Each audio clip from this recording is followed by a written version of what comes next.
Hello viewers, welcome to success Pratigya. Friends, हम लोग घटना चक्र पूर्वावलोकन की सीरीज़ कर रहे हैं जिसमें हम देख रहे हैं आधुनिक भारत। आधुनिक भारत के अंतर्गत आज जो चैप्टर हम लेंगे वो होगा 1857 की क्रांति। इसके पहले आधुनिक भारत के अंतर्गत 3 वीडियो चैनल पे अपलोड हैं, आप चाहें तो जाके देख सकते हैं। वीडियो शुरू करने के पहले एक रिक्वेस्ट है कि अगर आप चैनल पर नए हैं तो प्लीज़ चैनल को सब्सक्राइब कर लीजिएगा, और अगर आपको ये वीडियो पसंद आए तो प्लीज़ इसे लाइक भी कर दीजिएगा। तो चलिए वीडियो शुरू करते हैं। पहला प्रश्न, अंग्रेजी भारतीय सेना में चर्बी वाले कारतूसों से चलने वाली एनफील्ड राइफल कब शामिल की गई? ए नवंबर 1856, बी दिसंबर 1856, सी जनवरी 1857 या डी फरवरी 1857। सही उत्तर होगा बी दिसंबर 1856। दिसंबर 1856 में सरकार ने पुराने लोहे वाली ब्राउन बेस के स्थान पर नवीन एनफील्ड राइफल के प्रयोग का निर्णय लिया। इसका प्रशिक्षण दमदम, अंबाला और सियालकोट में दिया जाना था। इस नई राइफल में कारतूस के ऊपरी भाग को मुंह से काटना पड़ता था। जनवरी 1857 में बंगाल सेना में अफवाह फैल गई कि चर्बी वाले कारतूस में गाय और सूअर की चर्बी है। सैनिक अधिकारियों ने इस अफवाह की जांच किए बिना तुरंत इसका खंडन कर दिया, किंतु सैनिकों को विश्वास हो गया कि चर्बी वाले कारतूसों का प्रयोग उनके धर्म को भ्रष्ट करने का एक निश्चित प्रयत्न है। यही भारत के प्रथम स्वतंत्रता संग्राम 1857 के विद्रोह का तात्कालिक कारण बना। अगला प्रश्न, भारत के प्रथम स्वतंत्रता संग्राम का मुख्य तात्कालिक कारण था? ए लॉर्ड डलहौजी की हड़प नीति, बी अंग्रेजों का धर्म में हस्तक्षेप का संदेह, सी सैनिक असंतोष और डी भारत का आर्थिक शोषण। तो सही उत्तर होगा बी अंग्रेजों का धर्म में हस्तक्षेप का संदेह। तीसरा प्रश्न, मंगल पांडे की घटना हुई थी ए मेरठ में, बी बैरकपुर में, सी अंबाला में या डी लखनऊ में। सही उत्तर है बी बैरकपुर में। 29 मार्च 1857 को बैरकपुर में सैनिकों ने चर्बी वाले कारतूसों का प्रयोग करने से इनकार कर दिया और एक सैनिक मंगल पांडे ने अपने एजुडेंट पर आक्रमण कर उसकी हत्या कर दी। अगला प्रश्न, मंगल पांडे कहाँ के विप्लव से जुड़े हैं? ए बैरकपुर, बी मेरठ, सी दिल्ली या डी उपरोक्त में से कोई नहीं। सही उत्तर है ए बैरकपुर। मंगल पांडे सिपाही थे ए 19वीं नेटिव इन्फेंट्री के, बी 25वीं नेटिव इन्फेंट्री के, सी 49वीं नेटिव इन्फेंट्री के या डी 94 नेटिव इन्फेंट्री के। तो इसमें कोई भी विकल्प सही नहीं है। मंगल पांडे 34वीं बंगाल नेटिव इन्फेंट्री के 6वीं कंपनी में एक सैनिक थे। अगला प्रश्न, 1857 के विद्रोह के दौरान बहादुर शाह ने किसे साहेब ए आलम बहादुर का खिताब दिया था? ए अजीमुल्ला, बी वर्जिस कादिर, सी बख्त खान या डी हसन खान। सही उत्तर है इसका सी बख्त खान।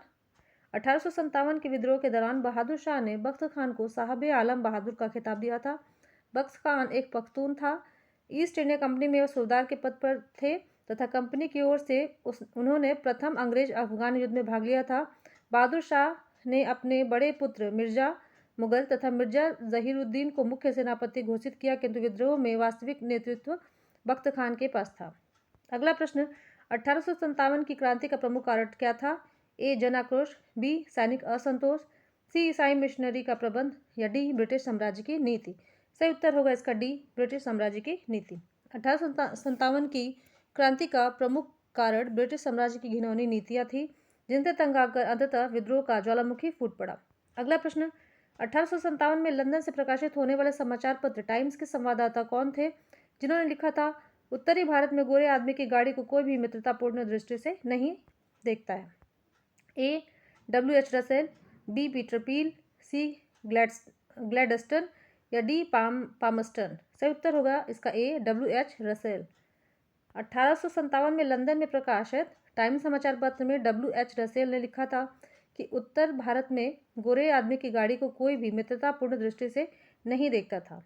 अगला प्रश्न, 1857 की क्रांति सर्वप्रथम कहाँ से हुई? ए लखनऊ, बी झांसी, सी मेरठ या डी कानपुर। सही उत्तर होगा सी मेरठ। 1857 की क्रांति का प्रारंभ 10 मई को मेरठ से हुआ था। यहाँ की 3वीं कैवलरी रेजिमेंट के सैनिकों ने चर्बी युक्त कारतूसों को छूने से इनकार कर दिया था तथा खुलेआम बगावत कर दी। अगला प्रश्न, 1857 की क्रांति सर्वप्रथम कहाँ से प्रारंभ हुई? ए लखनऊ, बी इलाहाबाद, सी झांसी, डी मेरठ, ई उपयुक्त में से कोई नहीं या उपयुक्त में से एक से अधिक। तो सही उत्तर होगा डी मेरठ। 1857 के स्वतंत्रता संग्राम से संबंधित पहली घटना थी? ए कानपुर में विद्रोह और नाना साहब का नेतृत्व संभालना, बी बेगम हजरत महल द्वारा अवध का नेतृत्व, सी सैनिकों का दिल्ली के लाल किले पर पहुंचना या डी झांसी की रानी का विद्रोह। तो सही उत्तर होगा इसका सी, सैनिकों का दिल्ली के लाल किले पर पहुंचना। 11 मई 1857 को दिल्ली में मेरठ से आए सिपाहियों के दस्ते ने मुगल सम्राट बहादुर शाह द्वितीय से यह अपील की कि सम्राट इन सिपाहियों का नेतृत्व स्वीकार करे। इस प्रकार सैनिकों का दिल्ली के लाल किले पर पहुंचना पहली घटना थी। कानपुर में नाना साहब ने 5 जून 1857 को विद्रोह किया। बेगम हजरत महल ने 30 मई 1857 को प्रारंभ अवध यानी लखनऊ के विद्रोह का नेतृत्व किया। झांसी की रानी लक्ष्मीबाई ने जून 1857 में विद्रोह किया तथा वे 17 जून 1858 को शहीद हो गईं। अगला प्रश्न, 1857 के स्वाधीनता संग्राम का प्रतीक था। ए कमल और रोटी, बी बाज, सी रुमाल, डी दो तलवारें। सही उत्तर है ए कमल और रोटी। 1857 के स्वाधीनता संग्राम का प्रतीक कमल और रोटी था। अगला प्रश्न, 1857 के संग्राम के निम्नलिखित केंद्रों में से सबसे पहले अंग्रेजों ने किसे पुनः अधिकृत किया? ए झांसी, बी मेरठ, सी दिल्ली या डी कानपुर। सही उत्तर है सी दिल्ली। कैप्टन निकोलसन के नेतृत्व में 3 महीने की घेराबंदी के पश्चात 20 सितंबर 1857 को अंग्रेजों द्वारा दिल्ली की पुनर्प्राप्ति कर ली गई। अगला प्रश्न है, 1857 के स्वाधीनता संग्राम की वीरांगना महारानी लक्ष्मीबाई की जन्मस्थली है। ए आगरा, बी झांसी, सी वाराणसी या डी वृंदावन। सही उत्तर है इसका सी वाराणसी। रानी लक्ष्मीबाई, इनका मूल नाम था मणिकर्णिका, का जन्म 19 नवंबर 1835 को गोलघर में हुआ था, जो वर्तमान में वाराणसी में है। अगला प्रश्न, 1857 के बरेली विद्रोह का नेता कौन था? ए खान बहादुर, बी कुंवर सिंह, सी मौलवी अहमद शाह या डी वर्जिस कादिर। सही उत्तर होगा ए खान बहादुर। बरेली के में रुहेलखंड के भूतपूर्व शासक के उत्तराधिकारी खान बहादुर ने 1857 के विद्रोह की रहनुमाई की। यद्यपि ब्रिटिश पेंशन पर गुजर बसर कर रहे खान बहादुर ने शुरुआत में इसमें कोई दिलचस्पी नहीं ली थी, किंतु विद्रोह की लहर फैलते ही उन्होंने खुद प्रशासन संभाल लिया और करीब 40,000 सैनिकों को संगठित कर अपनी मजबूत सेना बनाई और अंग्रेजों का कड़ा मुकाबला किया। मुगल सम्राट बहादुर शाह द्वितीय ने उन्हें वायसराय के पद पर नियुक्त किया था। इस पद पर अपने कार्यकाल के दौरान उन्होंने हिंदुओं और मुसलमानों के साथ समानता का व्यवहार किया और एक सुयोग्य राजनीतिज्ञ के गुणों का प्रदर्शन किया। अगला प्रश्न, महारानी लक्ष्मीबाई की समाधि कहाँ स्थित है? ए मंडला, बी मांडू, सी जबलपुर या डी ग्वालियर। सही उत्तर है डी ग्वालियर। महारानी लक्ष्मीबाई का जन्म वाराणसी में जबकि इनकी मृत्यु ग्वालियर में हुई थी। ग्वालियर में ही महारानी लक्ष्मीबाई की समाधि स्थित है। अगला प्रश्न, रानी लक्ष्मीबाई को अंतिम युद्ध में सामना करना पड़ा। ए ह्यूरोज, बी गफ, सी नील या डी हैवलॉक। सही उत्तर है ए ह्यूरोज। व्याख्या देखते हैं। रानी लक्ष्मीबाई झांसी के अंतिम मराठा राजा गंगाधर राव की विधवा थी। जब किसी उत्तराधिकारी के अभाव में राजा गंगाधर राव की मृत्यु हो गई तो डलहौजी ने व्यपगन सिद्धांत के अंतर्गत 1854 में झांसी का ब्रिटिश साम्राज्य में विलय कर लिया। झांसी में जून 1857 में रानी लक्ष्मीबाई के नेतृत्व में विद्रोह का श्री गणेश हुआ। झांसी के पतन के बाद रानी ग्वालियर की ओर प्रस्थान कर गईं, जहां तात्या टोपे के साथ अंग्रेजों को कई युद्धों में पराजित करने के बाद अंततः अंग्रेज जनरल ह्यूरो से लड़ते हुए 17 जून 1858 को वे वीर गति को प्राप्त हुई। रानी की मृत्यु पर ह्यूरो ने कहा था, भारतीय विद्रोहियों में यह सोई हुई औरत अकेली मर्द है। अगला प्रश्न, 1857 का विद्रोह लखनऊ में किसके नेतृत्व में आगे बढ़ा? ए बेगम ऑफ अवध, बी तात्या टोपे, सी रानी लक्ष्मीबाई या डी नाना साहब। सही उत्तर होगा इसका ए बेगम ऑफ अवध। लखनऊ में विद्रोह का प्रारंभ 30 मई 1857 को हुआ। विद्रोह का नेतृत्व बेगम हजरत महल यानी बेगम ऑफ अवध ने किया। अगला प्रश्न, वह महिला जिन्होंने अवध में 1857 की क्रांति का नेतृत्व किया था। ए रानी लक्ष्मीबाई, बी अहिल्याबाई, सी अरुणा असफ अली या डी बेगम हजरत महल। सही उत्तर है डी बेगम हजरत महल। अगला प्रश्न, लखनऊ में 1857 के स्वतंत्रता संग्राम का नेतृत्व किसने किया था? ए जीनत महल, बी नाना साहब, सी हजरत महल या डी तात्या टोपे। सही उत्तर है सी हजरत महल। निम्न में से कौन इलाहाबाद में 1857 के संग्राम का नेता था? ए नाना साहब, बी अजीमुल्ला, सी तात्या टोपे या डी मौलवी लियाकत अली। सही उत्तर है डी मौलवी लियाकत अली। इलाहाबाद में 1857 के संग्राम में विद्रोहियों की कमान मौलवी लियाकत अली ने संभाली। बाद में यहाँ के विद्रोह को जनरल नील ने समाप्त किया। अगला प्रश्न, 1857 के संघर्ष में भाग लेने वाले सिपाहियों की सर्वाधिक संख्या थी। ए बंगाल से, बी अवध से, सी बिहार से या डी राजस्थान से। सही है बी अवध से। 1857 के संघर्ष में भाग लेने वाले सिपाहियों की सर्वाधिक संख्या अवध से थी। वास्तव में उस समय अवध में शायद ही कोई ऐसा परिवार रहा हो जिसका कोई सदस्य सेना में न रहा हो। केवल अवध से ही लगभग 75,000 सैनिक सेना में थे। अगला प्रश्न, नाना साहब का कमांडर इन चीफ कौन था? ए अजीमुल्ला, बी वर्जिस कादिर, सी तात्या टोपे या डी उपयुक्त में से कोई नहीं। सही उत्तर है सी तात्या टोपे। कानपुर में 5 जून 1857 को नाना साहब को पेशवा मानकर स्वतंत्रता की घोषणा की गई। नाना साहब को सेनापति यानी कि commander in chief Tatya Tope से बहुत सहायता मिली थी। अगला प्रश्न, अजीमुल्ला खां सलाहकार थे? ए नाना साहब के, बी तात्या टोपे के, सी रानी लक्ष्मीबाई के या डी कुंवर सिंह के। सही उत्तर है इसका ए नाना साहब के। अजीमुल्ला खां नाना साहब के सलाहकार थे। 25वां प्रश्न है, वर्ष 1857 के विद्रोह के संदर्भ में निम्नलिखित में से किसे उसके मित्र ने धोखा दिया तथा जिसे अंग्रेजों द्वारा बंदी बनाकर मार दिया गया? ए नाना साहब, बी कुंवर सिंह, सी खान बहादुर खान या डी तात्या टोपे। सही उत्तर है डी तात्या टोपे। की व्याख्या देखते हैं। तात्या टोपे 1814 से 1859 ईस्वी तक को रामचंद्र पांडुरंग के नाम से भी जाना जाता है। वे 1857 के भारतीय विद्रोह के प्रमुख नेता थे। इनका जन्म महाराष्ट्र के येवला गांव में हुआ। वे अपने पिता, जिनका नाम था पांडुरंग राव टोपे, के साथ बिठूर आ गए, जहां वे पेशवा के दत्तक पुत्र नाना धोंदो पंत, इन्हें नाना साहब के नाम से भी जाना जाता है, और महाराजा माधव सिंह जी के मित्र बन गए। 1851 में डलहौजी ने नाना साहब को उनके पिता के पेंशन से वंचित कर दिया। उधर तात्या टोपे पहले से ही ब्रिटिशों को अपना शत्रु मान चुके थे।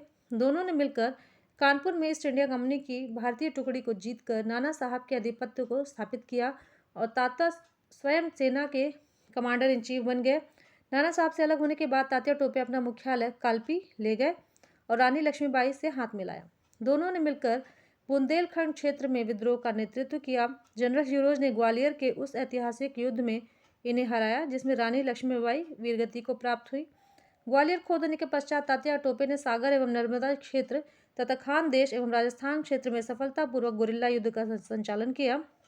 1 वर्ष तक अंग्रेज सेना में उन्हें पकड़ने में नाकाम रही। अंततः उनके एक विश्वसनीय मित्र मान सिंह ने उन्हें धोखा देकर उस समय पकड़वा दिया जब वे पारो के जंगलों में अपने कैंप में शयन कर रहे थे। यहाँ से उन्हें पकड़कर शिवपुरी लाया गया और सैनिक अदालत में 18 अप्रैल 1859 को फांसी दे दी गई। 1857 के निम्नलिखित क्रांतिकारियों में से किसका वास्तविक नाम रामचंद्र पांडुरंग था? ए कुंवर सिंह, बी तात्या टोपे, सी नाना साहब या डी मंगल पांडे। सही उत्तर है इसका बी तात्या टोपे। अगला प्रश्न, कुंवर सिंह 1857 के विद्रोह के एक प्रमुख नायक थे। वह निम्नलिखित में से किससे संबंध थे? ए बिहार, बी मध्य प्रदेश, सी राजस्थान या डी उत्तर प्रदेश। सही उत्तर होगा इसका ए बिहार। अगला प्रश्न, पहले इसकी व्याख्या देख लेते हैं इस प्रश्न की। 1857 में जगदीशपुर में विद्रोह की अगुवाई करने वाले कुंवर सिंह बिहार के तत्कालिक शाहाबाद जिले, जो कि वर्तमान भोजपुर जिले में है, के जगदीशपुर से संबंधित थे। प्रकृति ने उन्हें अदम्य शौर्य, वीरता और सेना नायक के आदर्श गुणों से मंडित किया था। इसी कारण उन्हें सही रूप में विद्रोह के दौरान बिहार का सिंह माना जाता है। उन्होंने शाहाबाद एवं आरा के क्षेत्र में अंग्रेजों की सत्ता का तख्ता पलट कर दिया और अपनी सरकार स्थापित की। वह कानपुर पर संयुक्त आक्रमण के लिए नाना साहब की मदद हेतु कालपी की ओर आगे बढ़े। वह विद्रोह की मशाल को रोहतास, मिर्ज़ापुर, रीवा, बांदा और लखनऊ तक ले आए, जहां उनका अत्यंत सम्मानपूर्वक स्वागत किया गया।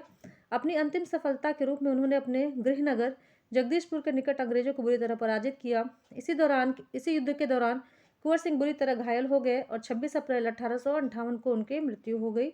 उनकी मृत्यु के बाद उनके भाई अमर सिंह ने दिसंबर 1858 तक अंग्रेजों के विरुद्ध संघर्ष जारी रखा। अगला प्रश्न, कुंवर सिंह अंग्रेजों के खिलाफ 1857 के विद्रोह में किस जगह शामिल हुए? ए आरा, बी पटना, सी बेतिया, डी वाराणसी, ई उपयुक्त में से कोई नहीं या उपयुक्त में से एक से अधिक। सही उत्तर है ए आरा। 29वां प्रश्न, 1857 की क्रांति के दौरान बिहार में क्रांतिकारियों का नेता कौन था? ए नामदार खान, बी बाबू कुंवर सिंह, सी बिरसा मुंडा, डी शंकर शाह, ई उपयुक्त में से कोई नहीं या उपयुक्त में से एक से अधिक। सही उत्तर है इसका बी बाबू कुंवर सिंह। अगला प्रश्न, बिहार में 1857 के विद्रोह का नेतृत्व किसने किया था? ए बाबू अमर सिंह, बी हरे कृष्ण सिंह, सी कुंवर सिंह, डी राजा शहजादा सिंह, ई उपयुक्त में से कोई नहीं या उपयुक्त में से एक से अधिक। सही उत्तर होगा सी कुंवर सिंह। अगला प्रश्न, कुंवर सिंह ने 1857 के विद्रोह का नेतृत्व किस प्रांत से किया था? ए पंजाब, बी बंगाल, सी बिहार, डी महाराष्ट्र। तो सही उत्तर है सी बिहार। अगला प्रश्न, 1857 के विद्रोह का नेतृत्व बिहार में किसने किया? ए खान बहादुर खान, बी कुंवर सिंह, सी तात्या टोपे या डी रानी राम कुंवारी। सही उत्तर है इसका बी कुंवर सिंह। अगला प्रश्न, बिहार में 1857 के विद्रोह का नेतृत्व किसने किया? ए नाना साहब, बी तात्या टोपे, सी कुंवर सिंह, डी मौलवी अहमदुल्ला, ई उपयुक्त में से कोई नहीं या उपयुक्त में से एक से अधिक। तो ये क्वेश्चन लगातार रिपीट हो रहा है। सही उत्तर है इसका सी कुंवर सिंह। अगला प्रश्न, जगदीशपुर के किस व्यक्ति ने 1857 ईस्वी के विप्लव में क्रांतिकारियों का नेतृत्व किया? तो वही प्रश्न है, इसकी भाषा अलग है। ए कुंवर सिंह, बी चंद्रशेखर, सी तीरथ सिंह या डी राम सिंह। सही उत्तर है इसका ए कुंवर सिंह। अगला प्रश्न, जगदीशपुर के राजा थे? ए नाना साहब, बी तात्या टोपे, सी रानी लक्ष्मीबाई या डी कुंवर सिंह। सही उत्तर है इसका डी कुंवर सिंह। अगला प्रश्न, पटना के 1857 के स्वतंत्रता संग्राम के नेता थे? ए हैदर अली खान, बी राजपूत कुंवर सिंह, सी जुझार सिंह या डी कुशल सिंह। सही उत्तर है बी राजपूत कुंवर सिंह। व्याख्या देखते हैं। पटना बिहार के निकट जगदीशपुर के जमींदार कुंवर सिंह ने विद्रोह का नेतृत्व किया। उनकी जमींदारी कंपनी की नीतियों के कारण छिन गई थी। फलस्वरूप उन्होंने अपने रोष की अभिव्यक्ति विद्रोह में कर दी। पटना में पीर अली के नेतृत्व में विद्रोह हुआ था, परंतु अंग्रेजों द्वारा इसके दमन के बाद विद्रोही जगदीशपुर आ गए और कुंवर सिंह ने इनका नेतृत्व किया। हैदर अली खान और जियोधर सिंह ने गया में विद्रोहियों को संगठित किया था। अगला प्रश्न, निम्नलिखित में से कौन असम में 1857 की क्रांति का नेता था? ए दीवान मनी राम दत्त, बी कंद पेशवर सिंह, सी पुरंदर सिंह या डी पियाली बरुआ। सही उत्तर है इसका ए दीवान मनी राम दत्त। असम में 1857 की क्रांति के समय वहां के दीवान मनी राम दत्त ने वहां के अंतिम राजा के पौत्र कंदपेश्वर सिंह को राजा घोषित करके विद्रोह की शुरुआत की, परंतु शीघ्र ही विद्रोह का दमन करके मनी राम को फांसी दे दी गई। अगला प्रश्न, 1857 के विद्रोह का बिहार में 15 जुलाई 1857 से 20 जनवरी 1858 तक केंद्र था? ए रामपुर, बी हमीरपुर, सी धीरपुर या डी जगदीशपुर। सही उत्तर है डी जगदीशपुर। व्याख्या देखते हैं। बिहार में 1857 के विद्रोह का केंद्र जगदीशपुर था, जहां जमींदार कुंवर सिंह ने नेतृत्व संभाला और शाहाबाद जिले में अंग्रेजों की सत्ता का तख्ता पलटकर अपनी सरकार स्थापित की। अप्रैल 1858 में कुंवर सिंह की मृत्यु के बाद उनके भाई अमर सिंह ने दिसंबर 1858 तक संघर्ष जारी रखा। अंततः बिहार के विद्रोह को पटना डिवीजन के कमिश्नर विलियम टेलर और बंगाल गोलंदाज फौज के मेजर विंसेंट आयर द्वारा दबा दिया गया। अगला प्रश्न, 1857 ईस्वी की क्रांति में अंग्रेजों व जोधपुर की संयुक्त सेना को पराजित करने वाला था? ए तात्या टोपे, बी टोंक के नवाब वजीर खान, सी महाराजा राम सिंह, डी अहुआ के ठाकुर कुशल सिंह। सही उत्तर है डी अहुआ के ठाकुर कुशल सिंह। अहुआ के ठाकुर कुशल सिंह ने 1857 की क्रांति में अंग्रेजों और जोधपुर की संयुक्त सेना को पराजित किया था। अगला प्रश्न, निम्नलिखित में से कौन सा स्थल राजस्थान में 1857 की क्रांति का केंद्र नहीं था? ए अजमेर, बी जयपुर, सी नीमच, डी अहुआ। सही उत्तर है बी जयपुर। प्रश्नगत विकल्पों में 1857 की क्रांति का केंद्र जयपुर नहीं था। शेष स्थल 1857 की क्रांति से संबंधित है। अगला प्रश्न, निम्नलिखित में से किसने 1857 में अंग्रेजों से संघर्ष किया? ए चंद्रशेखर आजाद, बी रामप्रसाद बिस्मिल, सी शहादत खान या डी माखन लाल चतुर्वेदी। सही उत्तर है सी शहादत खान। 1857 के विद्रोह में शहादत खान ने इंदौर में अंग्रेजों से संघर्ष किया था। अगला प्रश्न, निम्नलिखित में से कौन 1857 के विद्रोह में अंग्रेजों का सबसे कट्टर दुश्मन था? ए मौलवी अहमदुल्ला शाह, बी मौलवी इमदादुल्ला, सी मौलाना फजलेहक खैराबादी, डी नवाब लियाकत अली। सही उत्तर है ए मौलवी अहमदुल्ला शाह। व्याख्या देखते हैं। मौलवी अहमदुल्ला शाह ने फैजाबाद में 1857 के विद्रोह को अपना नेतृत्व प्रदान किया। ये अंग्रेजों के सबसे कट्टर दुश्मन थे। वह मूलतः तमिलनाडु में अरकाट के रहने वाले थे, पर वह फैजाबाद में आकर बस गए थे। उन्होंने भारत के विभिन्न धर्मानुयायियों का आह्वान करते हुए कहा कि सारे लोग काफिर अंग्रेजों के विरुद्ध खड़े हो जाओ और उन्हें भारत से बाहर खदेड़ दो। इनके बारे में अंग्रेजों ने कहा कि वह अदम्य साहस के गुणों से परिपूर्ण और दृढ़ संकल्प वाले व्यक्ति तथा विद्रोहियों में सर्वोत्तम सैनिक है। इनकी गिरफ्तारी के लिए ब्रिटिश सरकार ने 50,000 रुपये का इनाम रखा था।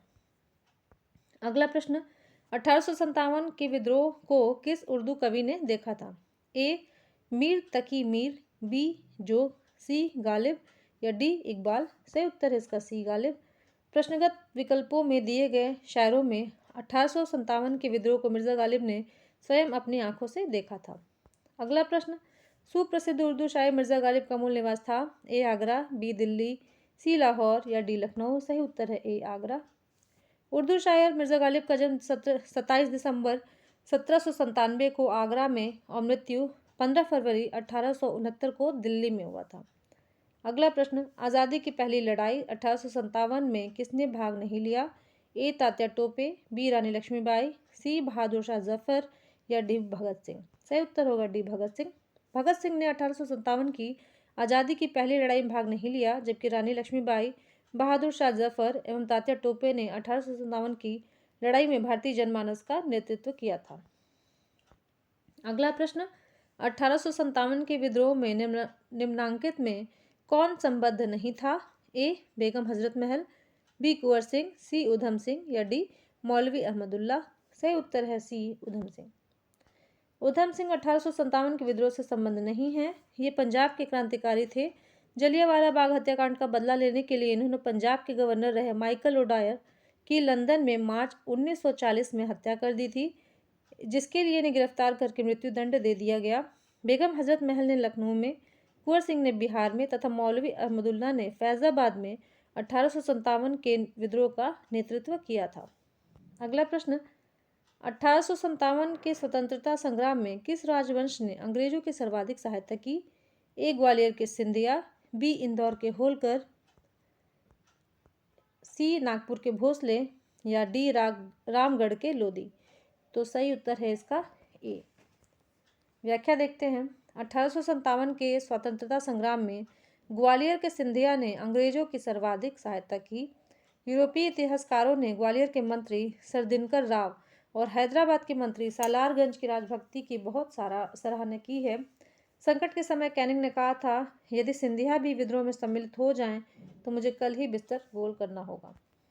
अगला प्रश्न, भारत में शिक्षित मध्य वर्ग ने ए 1857 के विद्रोह का विरोध किया था, बी 1857 के विद्रोह का समर्थन किया था, सी 1857 के विद्रोह में से तटस्थता बनाए रखी थी या डी देशी शासकों के विरुद्ध युद्ध किया था?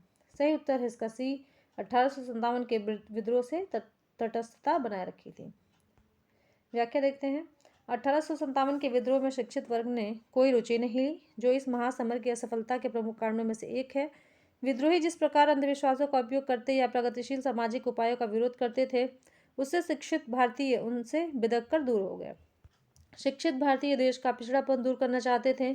उनके मन में यह गलत विश्वास था कि अंग्रेज आधुनिकीकरण का यह काम पूरा करने में उनकी सहायता करेंगे, जबकि जमींदारों, पुराने शासकों और सरदारों तथा दूसरे सामंती तत्वों के नेतृत्व में लड़ने वाले विद्रोही देश को पीछे ले जाएंगे।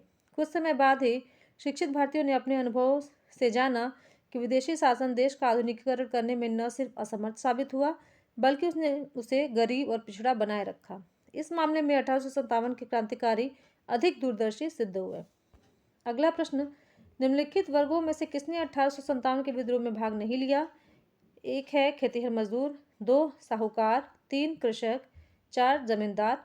निम्नलिखित गुटों में से अपना उत्तर चुनें। ए केवल 1, बी 1 और 2, सी केवल 2 और डी 2 और 4। सही उत्तर होगा इसका डी 2 और 4। 1857 का विद्रोह बहुत बड़े क्षेत्र में फैला हुआ था और इसे जनता का व्यापक समर्थन प्राप्त था। फिर भी पूरे देश को या भारतीय समाज के सभी अंगों तथा वर्गों को यह अपनी लपेट में नहीं ले सका। यह दक्षिणी भारत तथा पूर्वी और पश्चिमी भारत के अधिकांश भागों में नहीं फैल सका। भारतीय रजवाड़ों के अधिकांश शासक तथा बड़े जिम्मेदार पक्के स्वार्थी तथा अंग्रेजों की शक्ति से भयभीत थे और वे विद्रोह में शामिल नहीं हुए। ग्वालियर के सिंधिया, इंदौर के होलकर, हैदराबाद के निज़ाम, जोधपुर के राजा, भोपाल के नवाब, पटियाला, नाभा और जिंद के सिख शासक एवं पंजाब के दूसरे सिख सरदार, कश्मीर के महाराज तथा दूसरे अनेक सरदारों और बड़े जमींदारों ने विद्रोह को कुचलने में अंग्रेजों की सक्रिय सहायता की। गवर्नर जनरल कैनिंग ने बाद में टिप्पणी की कि इन शासकों तथा सरदारों ने तूफान के आगे बांध यानी तरंग रोधक की तरह काम किया, वरना यह तूफान एक ही लहर में हमें बहा ले जाता। उच्च तथा मध्य वर्गों के अधिकांश लोग विद्रोहियों के आलोचक थे। विद्रोह में शामिल अवध के बहुत से तालुकदारों यानी बड़े जमींदारों ने अंग्रेजों से यह आश्वासन पाकर कि उनकी जागीरें वापस दे दी जाएंगी, विद्रोह से किनारा कर लिया। ग्रामीण जनता के हमलों का निशाना सूदखोर साहूकार थे, इसलिए वे स्वाभाविक तौर पर विद्रोह के शत्रु हो गए थे। आधुनिक शिक्षा प्राप्त भारतीयों ने भी विद्रोह का साथ नहीं दिया। शिक्षित भारतीय देश का पिछड़ापन समाप्त करना चाहते थे। उनके मन में यह गलत विश्वास था कि अंग्रेज आधुनिकीकरण के ये काम पूरा करने में उनकी सहायता करेंगे। निम्न में से कौन सा एक क्षेत्र 1857 के विद्रोह से प्रभावित नहीं था? ए झांसी, बी चित्तौड़, सी जगदीशपुर, डी लखनऊ। सही उत्तर है बी चित्तौड़। 1857 के विद्रोह में चित्तौड़ प्रभावित नहीं था, जबकि झांसी, जगदीशपुर और लखनऊ इस विद्रोह के केंद्र थे। इन केंद्रों की अगुवाई क्रमशः रानी लक्ष्मीबाई, कुंवर सिंह एवं बेगम हजरत महल ने की थी। अगला प्रश्न, 1857 के विद्रोह से बिहार का कौन सा भाग अप्रभावित रहा? ए दानापुर, दूसरा पटना, तीसरा आरा, चौथा मुजफ्फरपुर और पांचवा मुंगेर। निम्नलिखित कूटों से अपना उत्तर चुनें। ए 4 और 5, बी केवल 5, सी केवल 4, डी 3, 4 और 5। सही उत्तर है इसका बी यानी केवल 5। व्याख्या देखते हैं। 1857 के विद्रोह के दौरान बिहार में आरा, दानापुर, गया, पटना, मुजफ्फरपुर और शाहाबाद विद्रोह के केंद्र थे, जबकि मुंगेर का क्षेत्र इस विद्रोह से अप्रभावित रहा। अगला प्रश्न, सूची 1 1857 के विप्लव के नायक को सूची 2 उनके कार्यक्षेत्र से सुमेलित कीजिए। ए बख्त खान अवध, बी मौलवी अहमदुल्ला कानपुर, सी कुंवर सिंह आरा या डी नाना साहब दिल्ली। और कूट दिए गए हैं जिसमें सही कूट होगा सी। व्याख्या देखते हैं। सही सुमेल इस प्रकार होगा, बख्त खान दिल्ली, मौलवी अहमदुल्ला अवध, कुंवर सिंह आरा, नाना साहब कानपुर। अगला प्रश्न, सूची 1 को सूची 2 से सम्मिलित कीजिए तथा सूचियों के नीचे दिए गए कूट का उपयोग करते हुए सही उत्तर चुनिए। ए झांसी, मौलवी अहमद शाह, बी लखनऊ, अजीमुल्ला खां, सी कानपुर, बेगम हजरत महल, डी फैजाबाद, रानी लक्ष्मीबाई। नीचे दिए गए कूट में से सही कूट है ए यानी 4 3 2 1। इसकी व्याख्या देखते हैं। 1857 के विद्रोह में झांसी में रानी लक्ष्मीबाई, लखनऊ में बेगम हजरत महल, कानपुर एवं फतेहपुर में अजीमुल्ला खान तथा फैजाबाद में मौलवी अहमद शाह यानी मौलवी अहमदुल्ला शाह ने नेतृत्व किया। अगला प्रश्न, निम्नलिखित में से किसने 1857 के विद्रोह में सक्रिय भाग लिया था? ए नाना साहब कानपुर, बी बेगम हजरत महल लखनऊ, सी मौलवी अहमदुल्ला फैजाबाद, डी बेगम जीनत महल दिल्ली। ई उपयुक्त में से कोई नहीं या उपयुक्त में से एक से अधिक। सही उत्तर है ई, उपयुक्त में से कोई नहीं। व्याख्या देखते हैं। ईस्ट इंडिया कंपनी के राजनीतिक, आर्थिक, सामाजिक तथा धार्मिक कारणों के फलस्वरूप 1857 का विद्रोह प्रारंभ हुआ। लखनऊ में इस विद्रोह का प्रारंभ जून 1857 में हुआ। यहाँ पर इस विद्रोह का नेतृत्व बेगम हजरत महल ने किया था। कानपुर में इस विद्रोह का नेतृत्व नाना साहब के द्वारा तथा फैजाबाद में इस विद्रोह का नेतृत्व मौलवी अहमदुल्ला ने किया था, जबकि बहादुर शाह जफर अंतिम मुगल बादशाह की पत्नी बेगम जीनत महल ने अप्रत्यक्ष रूप से इस विद्रोह में भाग लिया था। इस प्रकार दिए गए प्रश्न के सभी विकल्पों में से सबसे उचित उत्तर विकल्प ई होगा, यानी कि उपर्युक्त में से एक से अधिक। 55वां प्रश्न है, सूची 1 को सूची 2 के साथ सुमेलित कीजिए तथा सूचियों के अंत में दिए गए कूट से सही उत्तर चुनिए। नीचे क्रांतिकारियों के नाम दिए गए हैं और स्थान दिए गए हैं, उनको सुमेलित करना है। ए नाना साहब दिल्ली, बी नवाब हामिद अली खान कानपुर, सी मौलवी अहमदुल्ला लखनऊ, डी मनीराम दीवान असम। नीचे दिए गए कूट हैं जिसमें सही मिलान है डी। व्याख्या देखते हैं। नाना साहब कानपुर, नवाब हामिद अली खान दिल्ली, मौलवी अहमदुल्ला शाह लखनऊ, मनीराम दीवान असम। अगला प्रश्न, 1857 के विद्रोह के समय भारत का गवर्नर जनरल कौन था? A lord Dalhousie, B lord Minto, C lord Canning, D lord Bentinck. सही उत्तर होगा इसका सी लॉर्ड कैनिंग। 1857 के विद्रोह के समय भारत का गवर्नर जनरल लॉर्ड कैनिंग था, जिसका काल था 1856 से 62। लॉर्ड कैनिंग भारत में कंपनी द्वारा नियुक्त अंतिम गवर्नर जनरल तथा ब्रिटिश साम्राज्य के अधीन नियुक्त भारत का पहला वायसराय था। अगला प्रश्न, 1857 के विद्रोह के समय भारत का गवर्नर जनरल कौन था? A lord Hastings, B lord Canning, C lord Amherst, D lord Auckland. सही उत्तर होगा इसका बी लॉर्ड कैनिंग। अगला प्रश्न, 1857 में भारत का गवर्नर जनरल कौन था? ए वेलेस्ली, बी डलहौजी, सी कैनिंग, डी मिंटो। सही उत्तर होगा सी कैनिंग। अगला प्रश्न, सिपाही विद्रोह के समय भारत का गवर्नर जनरल कौन था? A lord Canning, B lord Dalhousie, C lord Hardinge, D lord Lytton. सही उत्तर है ए लॉर्ड कैनिंग। अगला प्रश्न, 1857 विद्रोह के समय बैरकपुर में कौन ब्रिटिश कमांडिंग ऑफिसर था? A Henry Lawrence, B colonel Finnis, C Hearsey, D sir Hugh Wheeler. सही उत्तर है सी हैरसे। मार्च 1857 में 34वीं बंगाल नेटिव इन्फेंट्री के सिपाही मंगल पांडे के विद्रोह के समय बैरकपुर में lieutenant general sir John Bennet Hearsey commanding officer था। अगला प्रश्न, 1857 में किसने इलाहाबाद को आपातकालीन मुख्यालय बनाया था? A lord Canning, B lord Cornwallis, C lord Wellesley या डी लॉर्ड विलियम बेंटिक। तो सही उत्तर है ए लॉर्ड कैनिंग। 1857 के विद्रोह के समय तत्कालीन गवर्नर जनरल लॉर्ड कैनिंग ने इलाहाबाद को आपातकालीन मुख्यालय बनाया था। अगला प्रश्न, 1857 के विद्रोह के समय ब्रिटिश प्रधानमंत्री कौन था? ए चर्चिल, बी पामस्टन, सी एटली या डी ग्लैडस्टोन। से उत्तर होगा बी पामस्टन। जिस समय भारत में 1857 की क्रांति हुई, ब्रिटेन में Wiskott Palmerston, Henry John temple तृतीय विस्कॉट पामस्टन ब्रिटेन का प्रधानमंत्री था। उसका कार्यकाल 1855 से 1858 ईस्वी तथा 1859 से 1865 ईस्वी तक था। अगला प्रश्न, निम्नलिखित में से किसका नाम 1857 के विद्रोह से नहीं जुड़ा है? ए colonel Saint लेगर, B lieutenant colonel Gibbs, सी कर्नल वेलेस या डी उपयुक्त सभी। सही उत्तर है डी उपयुक्त सभी। प्रश्नों में दिए गए विकल्प में कोई भी 1857 के विद्रोह से नहीं जुड़ा है। अगला प्रश्न, 1857 का विद्रोह मुख्यतः किस कारण से असफल रहा? ए हिंदू मुस्लिम एकता की कमी, बी किसी सामान्य योजना और केंद्रीय संगठन की कमी, सी इसके प्रभाव का सीमित क्षेत्र या डी जमींदारों की सहभागिता। सही उत्तर है बी किसी सामान्य योजना और केंद्रीय संगठन की कमी। व्याख्या देखते हैं। 1857 के विद्रोह की असफलता का मुख्य कारण किसी सामान्य योजना एवं केंद्रीय संगठन की कमी था। विद्रोहियों के नेताओं में कोई संगठन की भावना देखने में नहीं आई। 82 वर्षीय मुगल सम्राट बहादुर शाह कमजोर था, उसके द्वारा विभिन्न सरदारों का आह्वान करना काफ़ी नहीं था।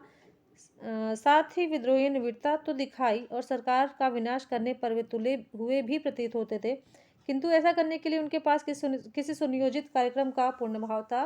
उनमें अनुशासन की कमी थी। कभी कभी तो वे अनुशासित सेना की बजाय दंगाई भीड़ की तरह व्यवहार करते थे।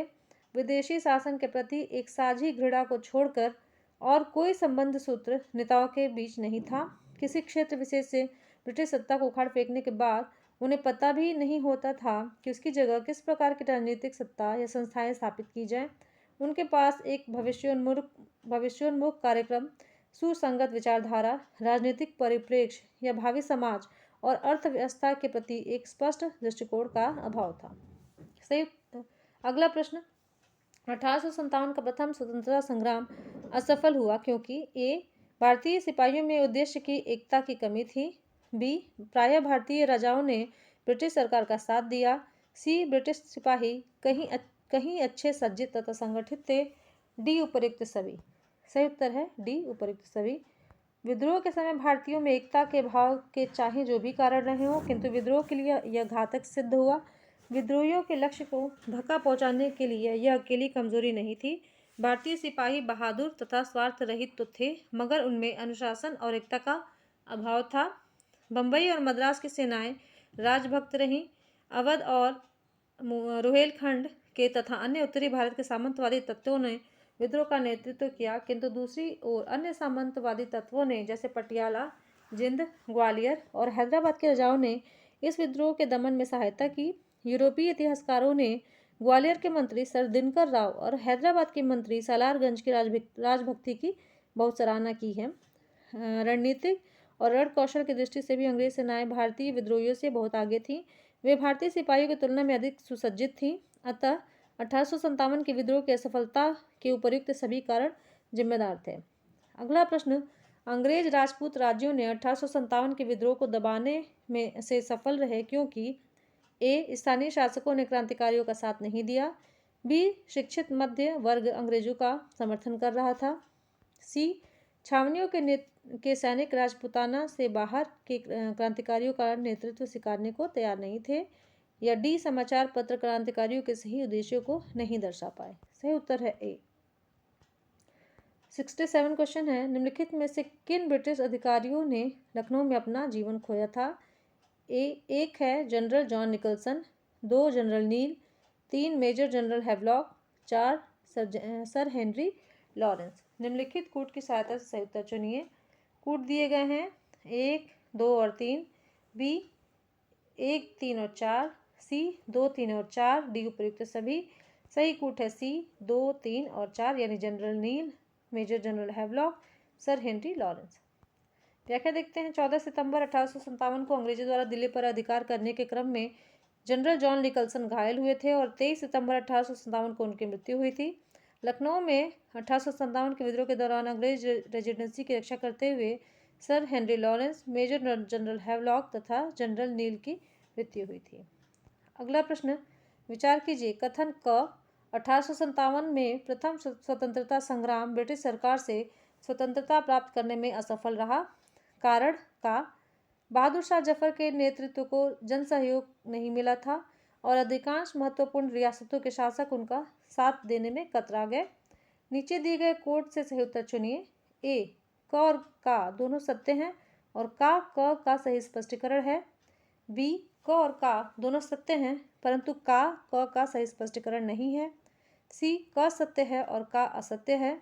डी, क असत्य है परंतु का सत्य है। सही उत्तर है ए, यानी क और का दोनों सत्य हैं और का सही स्पष्टीकरण है। प्रश्नगत कथन और कारण दोनों सत्य हैं तथा कारण कथन का सही स्पष्टीकरण है। यद्यपि 1857 के प्रथम स्वतंत्रता संग्राम के असफल होने के कई कारण थे, परंतु इनमें सर्वाधिक महत्वपूर्ण कारण अधिकांश प्रमुख रियासतों के शासकों द्वारा अंग्रेजों का समर्थन करना रहा।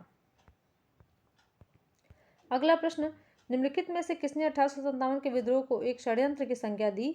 ए, सर जेम्स आउटरम एवं W Taylor, B, sir John Kaye, C, sir John Lawrence, D, T R. Holmes. सही उत्तर है ए, सर जेम्स आउटरम एवं W Taylor. Sir James Outram एवं डब्ल्यू टेलर ने 1857 के विद्रोह को हिंदू मुस्लिम षड्यंत्र का परिणाम बताया है। आउटरम का विचार था कि यह मुस्लिम षड्यंत्र था जिसमें हिंदू शिकायतों का लाभ उठाया गया। सर जॉन लॉरेंस और सीले के अनुसार यह केवल सैनिक विद्रोह था। सर जॉन सीले के अनुसार 1857 का विद्रोह एक पूर्णतया देशभक्ति रहित और स्वार्थी सैनिक विद्रोह था जिसमें न कोई स्थानीय नेतृत्व ही था और न ही इसे सर्वसाधारण का समर्थन प्राप्त था। उसके अनुसार यह एक संस्थापित सरकार के विरुद्ध भारतीय सेना का विद्रोह था। टी.आर. होम्स के अनुसार यह बर्बरता और सभ्यता के बीच युद्ध था।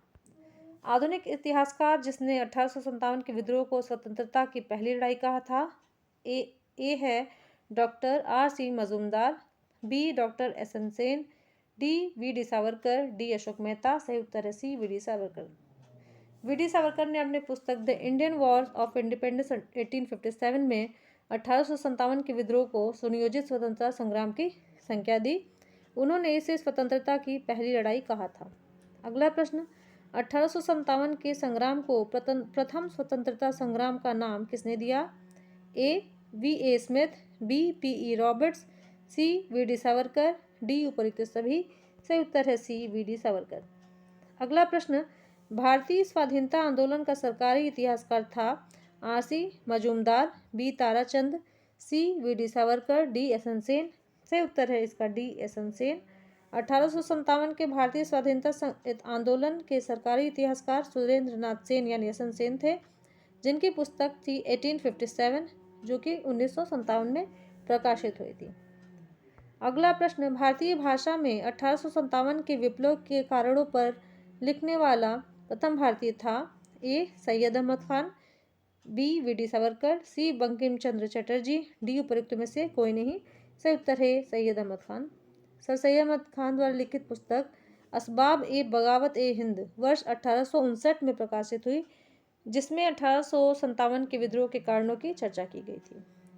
74वां प्रश्न है, तथाकथित प्रथम राष्ट्रीय स्वतंत्रता संग्राम न प्रथम, न राष्ट्रीय और न ही स्वतंत्रता संग्राम था। यह कथन संबद्ध है? ए. आर.सी. मजूमदार से, बी. एस.एन. सेन से, सी. ताराचंद से या डी. वी.डी. सावरकर से। सही उत्तर होगा इसका ए. आर.सी. मजूमदार। आर.सी. मजूमदार ने अपनी पुस्तक द सिपाही mutiny and the rebellions of 1857 को स्वतंत्र रूप से वर्ष 1957 में प्रकाशित किया। मजूमदार ने ही 1857 के विद्रोह को तथाकथित प्रथम राष्ट्रीय स्वतंत्रता संग्राम न प्रथम, न राष्ट्रीय और न ही स्वतंत्रता संग्राम था कहा था।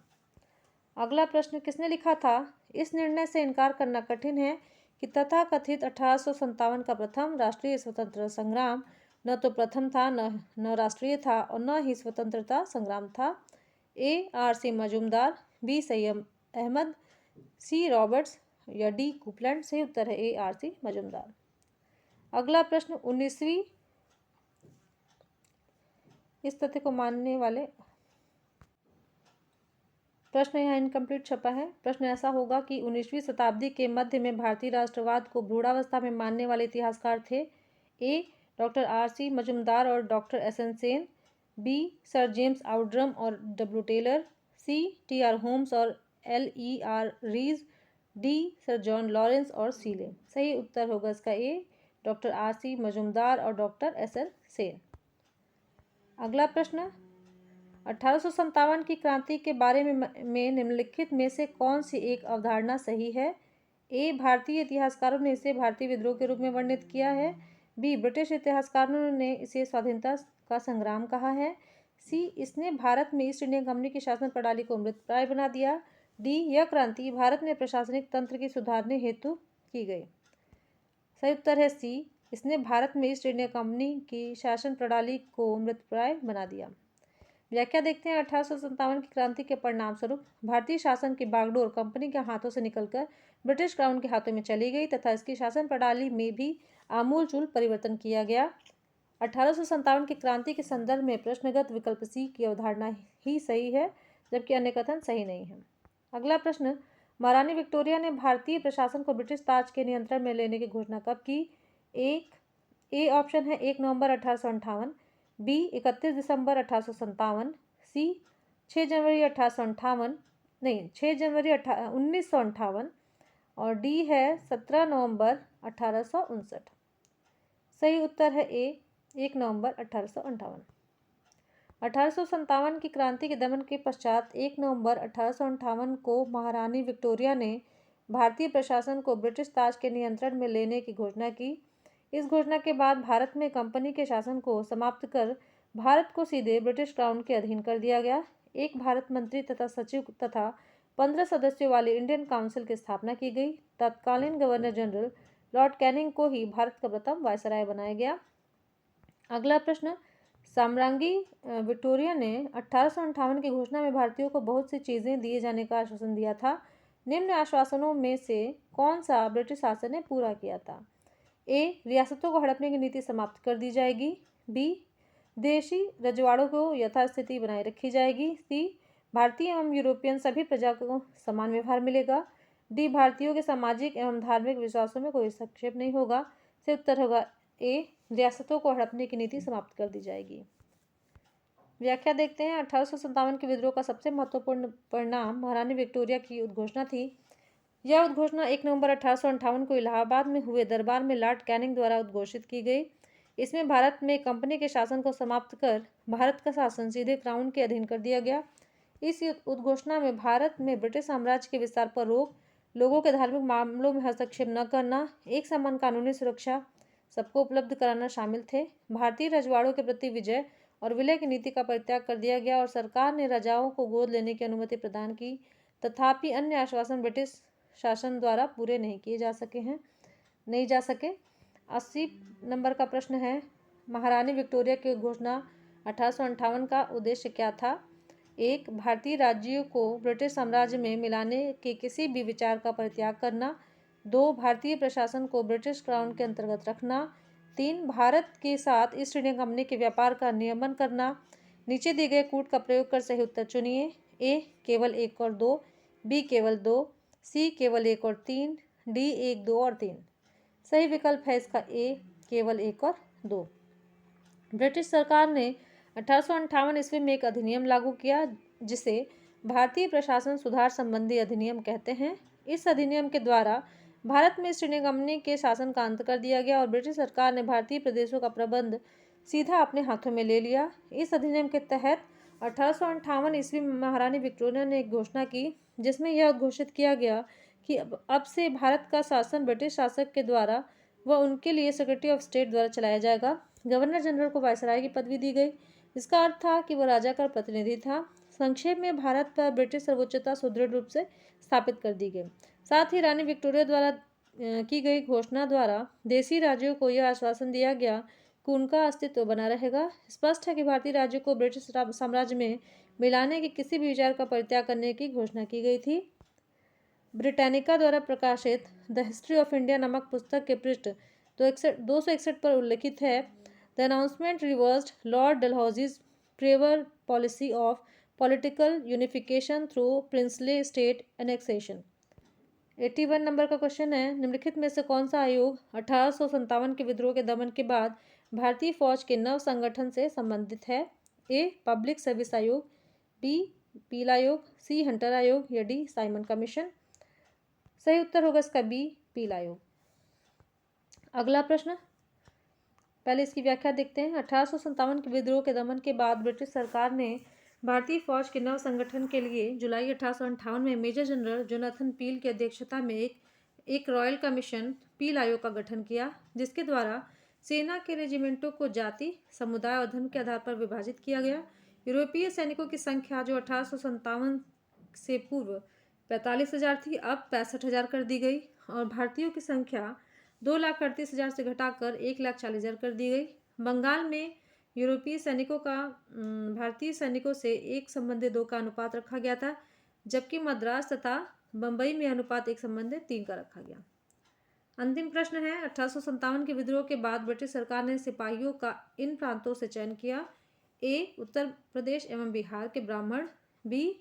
पूर्व में बंगाली एवं उड़िया, सी. गोरखा, सिख एवं पंजाबी उत्तर प्रांत से या डी. मद्रास प्रेसिडेंसी एवं मराठा। सही उत्तर है इसका सी, गोरखा, सिख एवं पंजाबी उत्तर प्रांत से। व्याख्या देखते हैं। 1857 के विद्रोह के बाद ब्रिटिश सरकार ने सिपाहियों का चयन गोरखा, सिख एवं पंजाब के उत्तर प्रांत से किया। 1857 के विद्रोह को भड़काने में उत्तर प्रदेश एवं बिहार के सैनिकों ने महत्वपूर्ण भूमिका निभाई थी, इसलिए ब्रिटिश सरकार ने इसे संदेह की दृष्टि से देखती थी। विद्रोह के समय बंगाल सेना के 60% सैनिक अवध तथा उत्तरी पश्चिमी यानी यूपी प्रांत के थे। विद्रोह के लिए भारतीय सेना उत्तरदायी थी। इसी कारण 1 नवंबर 1858 को महारानी विक्टोरिया के घोषणा पत्र के अंतर्गत सेना का पुनर्गठन किया गया, जो विभाजन और प्रतिलोभन की नीति पर आधारित था। तो यहाँ ये चैप्टर खत्म होता है। अगर वीडियो पसंद आए तो प्लीज़ वीडियो को लाइक कर दीजिएगा और चैनल को सब्सक्राइब कर लीजिएगा। मिलते हैं अगले वीडियो में, तब तक के लिए धन्यवाद।